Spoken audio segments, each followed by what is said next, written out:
नमस्कार प्यारे बच्चों। आज हम कक्षा 8 विषय सामाजिक विज्ञान इतिहास का दूसरा चैप्टर है व्यापार से साम्राज्य तक कंपनी की सत्ता स्थापित होती है। इस अध्याय के आज हम एमसीक्यू टाइप महत्वपूर्ण प्रश्नों की चर्चा करेंगे ताकि पूरा अध्याय ही आपको आसानी से समझ में आ जाए और आने वाले एग्जाम में आपको उपयोगी साबित हो। तो आइए शुरुआत करते हैं इस अध्याय की प्रश्नोत्तरी। प्रश्न पहला है, भारत में सर्वप्रथम कौन सी यूरोपीय व्यापारिक शक्ति का आगमन हुआ था? ऑप्शन है फ्रांसीसी, पुर्तगाली, अंग्रेज या डच। तो यहाँ पे जो हमें पता है कि भारत में जो आगमन हुए थे वो सबसे पहले पुर्तगाल आए थे, है ना। तो यहाँ पे सर्वप्रथम की बात की गई है तो राइट आंसर आएगा पुर्तगाली। तो उसके पश्चात डच लोग आए थे, है ना। उसके बाद फ्रांसीसी और अंग्रेज लोग थे, वो धीरे धीरे यूरोप के लोग भारत में व्यापार के सिलसिले में आए थे। आगे बढ़ते प्रश्न नंबर 2 की तरफ। पहली बार यूरोप से भारत पहुंचने के समुद्री मार्ग का पता वास्को डी गामा नामक खोजी यात्री द्वारा लगाया गया था। यह यात्री निम्नलिखित में से किस देश से संबंधित था? ऑप्शन है इंग्लैंड, फ्रांस, पुर्तगाल या इनमें से कोई नहीं। तो हमें पता है जो वास्को डी गामा है जो कि पुर्तगाल का रहने वाला था, जो करीब भारत के अंदर 1498 में भारत आया था। प्रश्न नंबर 3, ईस्ट इंडिया कंपनी को पूर्व से व्यापार करने का एकाधिकार कब प्राप्त हुआ था? ऑप्शन है सन 1700 में, सन 1600 में, सन 1750 में या सन 1650 में। तो हमें पता है जब ईस्ट इंडिया कंपनी को भारत के अंदर यानी पूरब के अंदर व्यापार करना था तब इंग्लैंड की महारानी एलिजाबेथ प्रथम ने वहाँ पे इजाज़तनामा पारित किया और सन 1600 के अंदर जो पूरब के अंदर यानी कि हमारे भारत के अंदर उन्होंने एकाधिकार मिला था। प्रश्न नंबर 4, 17वीं शताब्दी के शुरुआत के संदर्भ में निम्नलिखित कथनों में से कौन सा कथन सत्य है? पहला है, भारत के बने बारीक सूती और रेशमी कपड़े यूरोप के बाजारों से बहुत अधिक मांग हुआ करती थी। बिल्कुल सही है। दूसरा है, इस समय तक पुर्तगाली भारत के पश्चिमी तट पर अपनी उपस्थिति दर्ज करा चुके थे। तो ये भी सही है। तीसरा, उपरोक्त दोनों कथन सही है। चौथा, इनमें से कोई नहीं। तो पहला और दूसरा बिल्कुल सही है, तो राइट आंसर आएगा ऑप्शन थर्ड, उपरोक्त दोनों सही है। प्रश्न नंबर 5, भारत में पहली इंग्लिश फैक्ट्री कब शुरू हुई थी? तो हमें पता है भारत के अंदर जो पहली इंग्लिश फैक्ट्री है जो कि सन 1651 के अंदर स्थापित हुई थी। और वो कहाँ हुई थी? तो कि हुगली नदी के किनारे, है ना, वहाँ पे उन्होंने स्थापित की थी, जहाँ पे व्यापारी लोगों को फैक्टर के नाम से जाना जाता था। प्रश्न नंबर 6, ईस्ट इंडिया कंपनी के संदर्भ में दिए गए निम्नलिखित कथनों में से कौन सा कथन सत्य है? पहला है, कंपनी ने मुगल अफसरों को रिश्वत देकर कालिकाता गांव की जमींदारी खरीदी थी जो बाद में कोलकाता बना। बिल्कुल सही है। दूसरा, कंपनी ने मुगल बादशाह औरंगजेब से फरमान प्राप्त किया।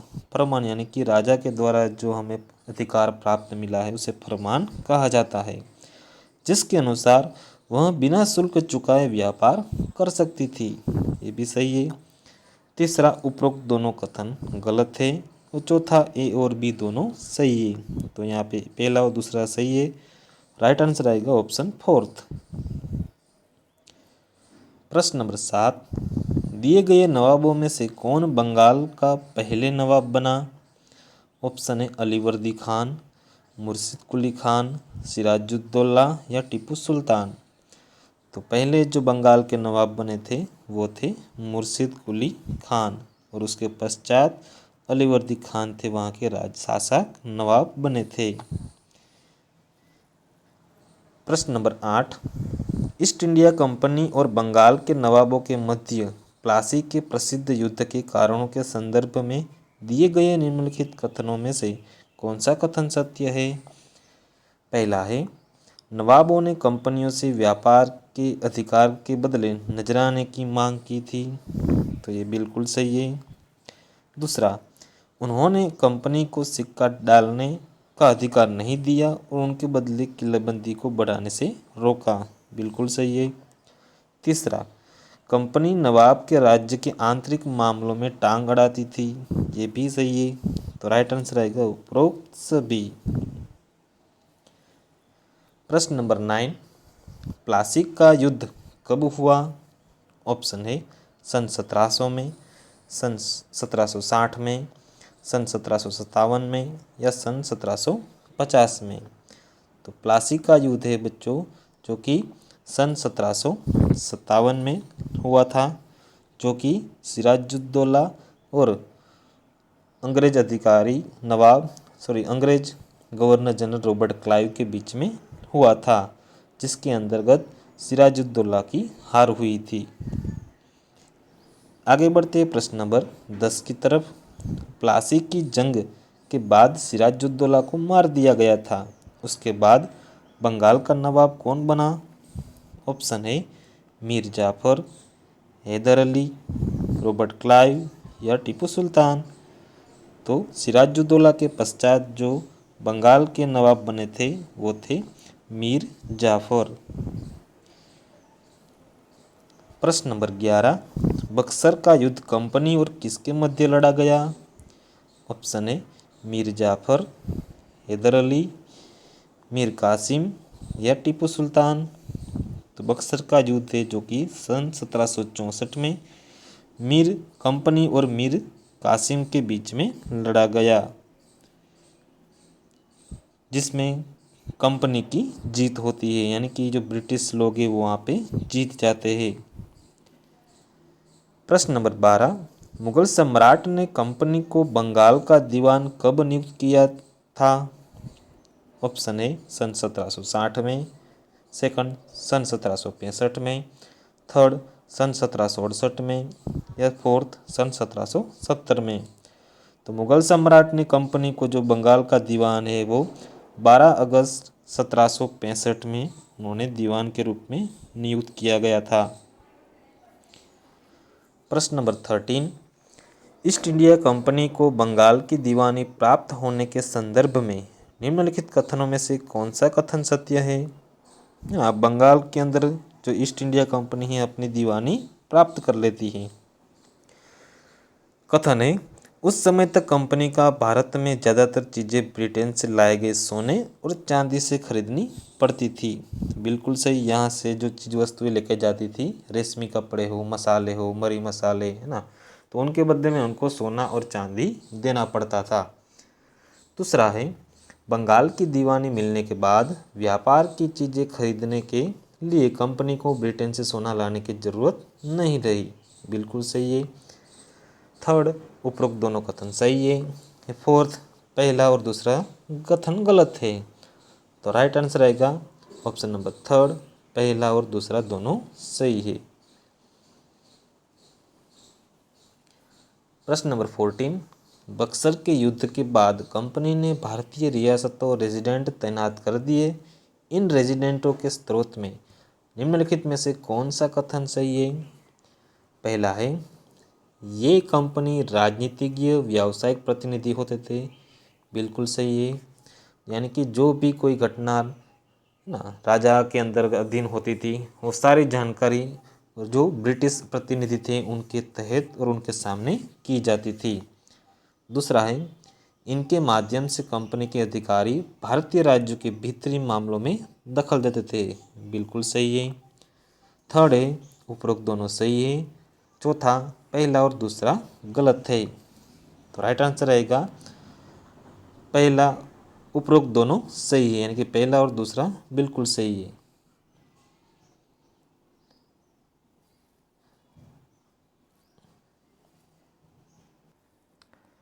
प्रश्न नंबर 15, सहायक संधि के संदर्भ में दिए गए निम्नलिखित कथनों में से कौन सा कथन सत्य है? पहला है, इस व्यवस्था के स्वीकारने वाली रियासतों को स्वतंत्र सेनाएं रखने का अधिकार नहीं होता था। बिल्कुल सही है। दूसरा, इस संधि के तहत रियासतों को सुरक्षा के बदले कंपनी द्वारा रखी गई सहायक सेना का खर्च कंपनी को चुकाना पड़ता था। बिल्कुल सही है।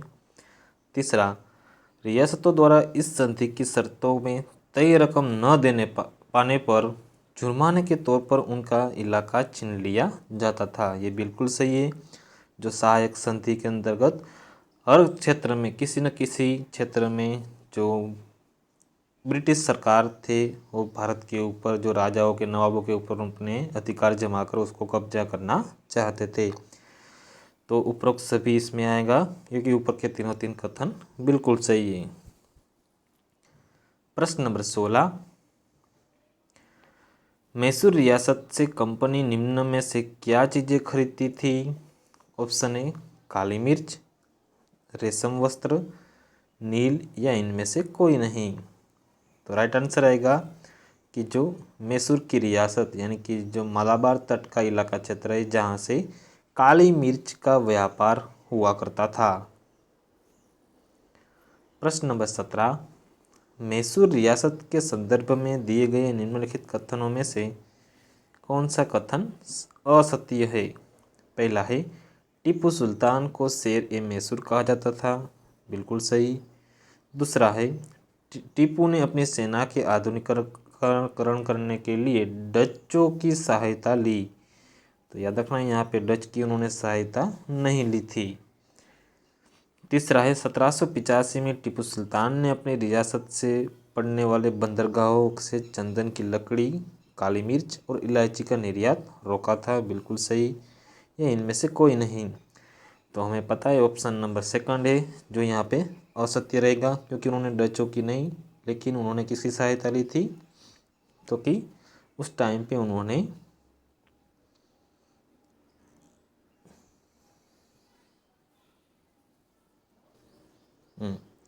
तो यहाँ पे ऑप्शन नंबर सेकंड सही है, गलत होगा, असत्य, क्योंकि उन्होंने यहाँ पे डचों की जगह आएगा उन्होंने फ्रेंचों की उन्होंने सहायता ली थी।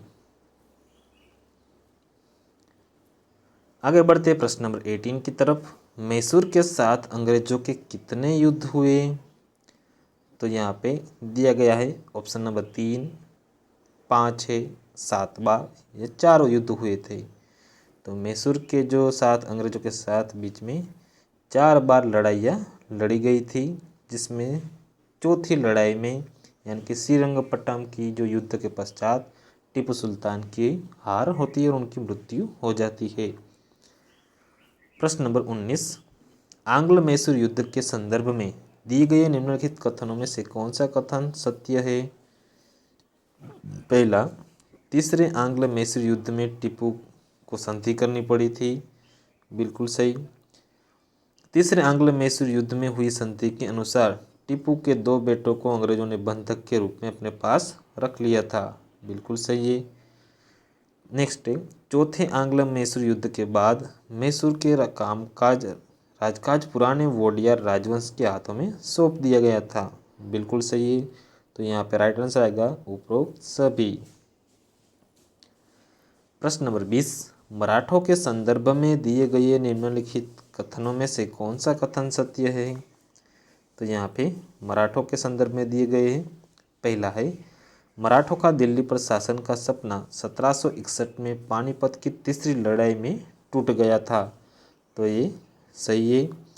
दूसरा, मराठा सरदार एक पेशवा के अंतर्गत कॉन्फेडरेसी अथवा राज्य मंडल के सदस्य हुआ करते थे।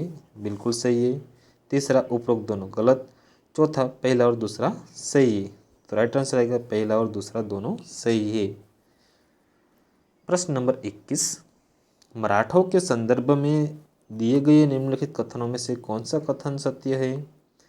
पहला है, दूसरा आंग्ल मराठा युद्ध सालबाई की संधि के साथ समाप्त हुआ था। तो यहाँ पे दूसरा आंग्ल मराठा युद्ध कहा गया है और सालबाई संधि की बात की गई है। तो यहाँ पे तो दूसरा नहीं, लेकिन यहाँ पे प्रथम है जो युद्ध है यहाँ पे आएगा, जो कि सन 1782 में, है ना, प्रथम जो आंग्ल मराठा युद्ध हुआ था जिसमें सालबाई की संधि हुई थी। तो यहाँ पे पहला तो ऑप्शन गलत है। दूसरा, तीसरा आंग्ल मराठा युद्ध के बाद पेशवा को कानपुर के पास बिठूर में पेंशन पर भेज दिया गया था, सही है। तीसरा है केवल पहला सत्य है। चौथा केवल दूसरा सत्य है। तो यहाँ पे आएगा केवल दूसरा सत्य है। प्रश्न नंबर 22, दिए गए निम्नलिखित कथनों में से कौन सा कथन सत्य है? पहला, कंपनी ने एक लंबी लड़ाई के बाद अफगानिस्तान पर अपना अप्रत्यक्ष नियंत्रण स्थापित किया था। ये बिल्कुल सही, क्योंकि उनको रूस का उस टाइम पे बहुत डर था कि उसके ऊपर, भारत के ऊपर वो रूस की ताकत न आ जाए। दूसरा, कंपनी को भय था कि रूस की उत्तर पश्चिम हिस्से से भारत को अपने प्रभाव में न ले सके, है ना, क्योंकि वो ले सकता था, तो इसलिए उनको भी एक डर था। तीसरा, उपरोक्त दोनों कथन सत्य है। चौथा, पहला और दूसरा गलत है। तो राइट आंसर आएगा यहाँ पे उपरोक्त दोनों, यानी कि पहला और दूसरा दोनों सही है। प्रश्न नंबर 23, लॉर्ड डलहौजी की विलय नीति के संदर्भ में दिए गए निम्नलिखित कथनों में से कौन सा कथन सत्य है? पहला, इस नीति के अंतर्गत किसी शासक जिसका कोई पुत्र या वारिस नहीं है, उसकी मृत्यु होने पर उसकी रियासत कंपनी के भूभाग का हिस्सा बन जाती थी। बिल्कुल सही है। इस सिद्धांत के आधार पर सबसे पहले झांसी का विलय किया गया। तो याद रखना है, यहाँ पे सबसे पहले झांसी का नहीं हुआ था, लेकिन सबसे पहले सतारा का हुआ था। उसके पश्चात संबलपुर का, फिर उदयपुर, नागपुर और अंत में 1854 में झांसी को विलय के रूप में ले लिया गया था। तो थर्ड है केवल पहला सत्य है, और चौथा है केवल दूसरा सत्य है। तो राइट आंसर है यहाँ पे तो केवल पहला ही सत्य है, तो ऑप्शन थर्ड करेक्ट है। प्रश्न नंबर 24, कंपनी ने अवध को अपने नियंत्रण में कब लिया? सन 1860 में, सन 1865 में, सन 1856 में या सन 1850 में? राइट आंसर आएगा सन 1856 में। प्रश्न नंबर 25, प्रत्येक जिले में एक फौजदारी तथा एक दीवानी अदालत की स्थापना किस गवर्नर जनरल के काल में हुई थी? ऑप्शन है Warren Hastings, Lord Dalhousie, Robert Clive या जेम्स रेनेल। तो जो गवर्नर जनरल थे वो थे वॉरेन हेस्टिंग्स। प्रश्न नंबर 26, 1773 का रेगुलेटिंग एक्ट के तहत एक सर्वोच्च न्यायालय की स्थापना किस गवर्नर जनरल के काल में हुई थी? ऑप्शन है Warren Hastings, Lord Dalhousie, Robert Clive या जेम्स रेनेल। तो राइट आंसर आएगा वॉरेन हेस्टिंग्स। प्रश्न नंबर 27, किस अंग्रेज गवर्नर को इंग्लैंड लौटने के बाद ब्रिटिश संसद में भ्रष्टाचार के आरोप की सफाई उनको देनी पड़ी थी? ऑप्शन है Warren Hastings, Lord Dalhousie, Robert Clive या जेम्स रेनेल। तो वो थे रॉबर्ट क्लाइव।